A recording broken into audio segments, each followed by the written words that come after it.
Hello, hello, hello. Happy 4th of July, everyone. If you're watching this on July 4th, these are timeless readings. So if it's not July 4th for you, whenever you're seeing it is when the information is relevant. So we are once again going to For the Love of Dragons Oracle. This is by Angi Sullins and Amy Brown. Really, really beautiful imagery in this, and I love the energy of the dragons. So let's dive in. How are you all doing? I'd love to hear from you. So if you have any questions or anything that you'd like to know, please share it. Wow, one more card falling down on the floor.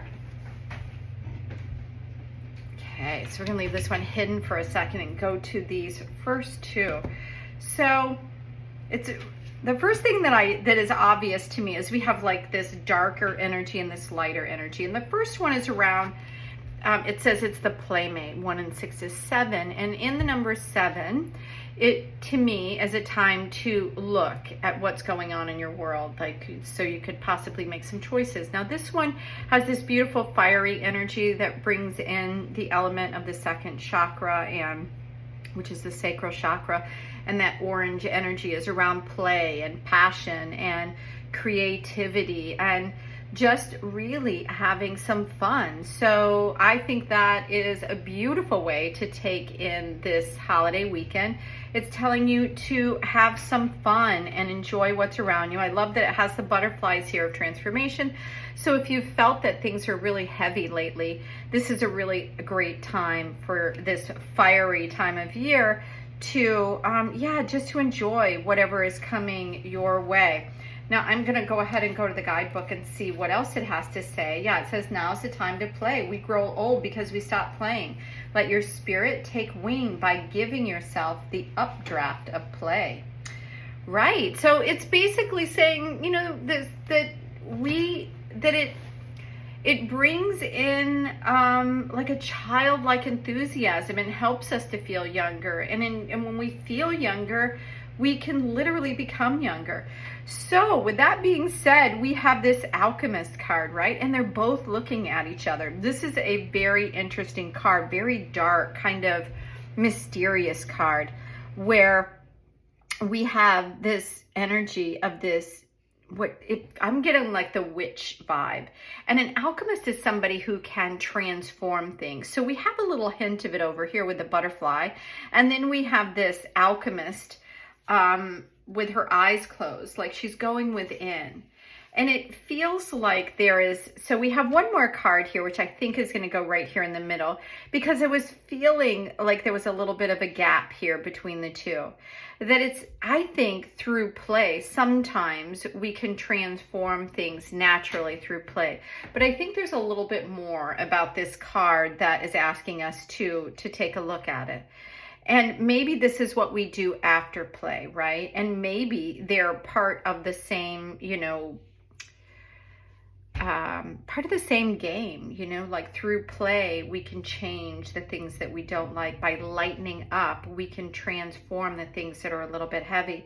And the 10 here is like the ending of something. And when we have an ending, we have a beginning. So I'm going to go to the guidebook, and it says there are 3 stages of alchemy. And the first is Negrado, the black, signifying darkness of the void, which is why I think she's cloaked here in that. And finally, Rubido, where the new illumination becomes fixed into matter. Isn't that interesting? So it's saying there's 3, but we almost like we have like this really bright card over here in the dark card. But let's see if this gives us the in the middle. And maybe that's what they're saying the alchemy is kind of the in the middle card.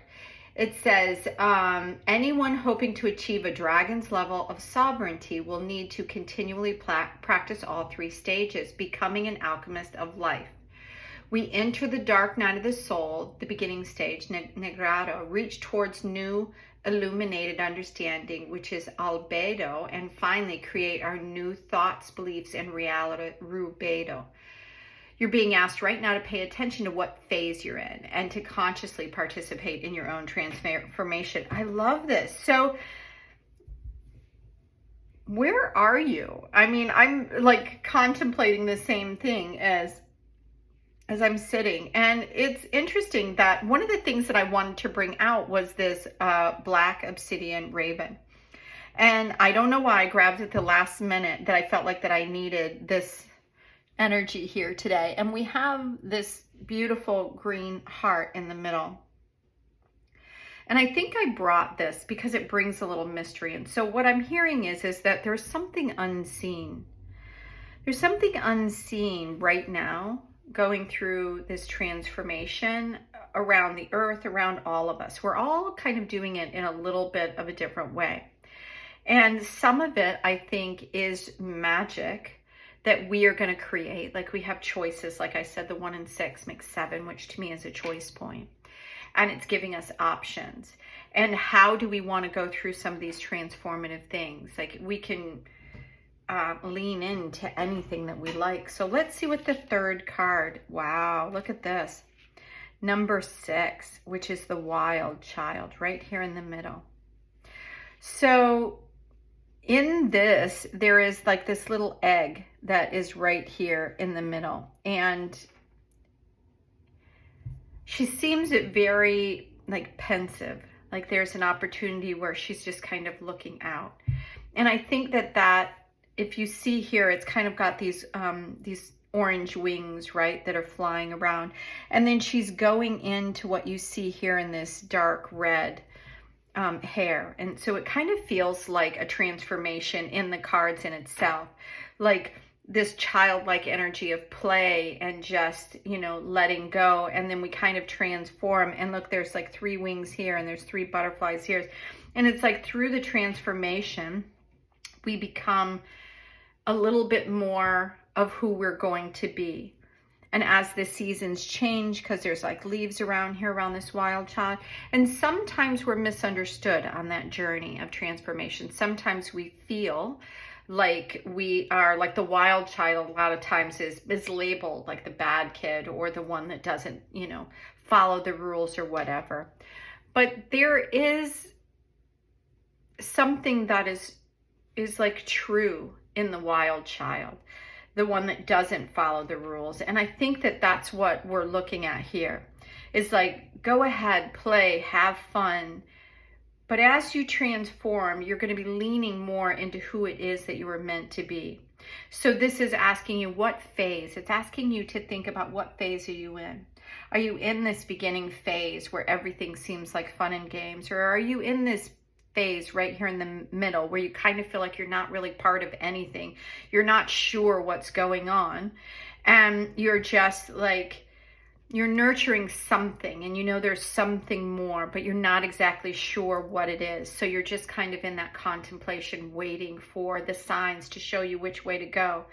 And it's interesting that this third phase here that I'm seeing in this alchemist, because she has got her eyes closed, so she's recognized the importance of her own intuitive guidance. She has reached that point where she's gone through these phases, and now she's back into the darkness where she knows the transformation is complete. And then after she opens her eyes, it'll be a new beginning. And that's kind of what I'm feeling from all of this. Wow, very interesting message, and one that I wasn't expecting today. And I think that what it's really saying is that we're all going through this transformative moment, and that there's no stage here that's better than the other. And then truthfully, once you complete this level of, you know, everybody wants to go to the 5th dimension or whatever it is, you know, whatever you're up leveling to, and I say that in quotes because I don't think there's really lifts and levels. I think that there are just more awareness around who you are and where you're going and what you're here to do. And then you can start again. Like, once you feel like you've reached a level of awareness, then you relax again. And it's almost like childlike enthusiasm until you reach like this next pentacle again. So yeah, so dive in, see where you are on this journey. And I hope you have a really lovely weekend. Stay safe. And until next week, I think it'll be a great time to have fun, to go within, and to recognize where you are. So yeah, until then, have a great day. Bye now.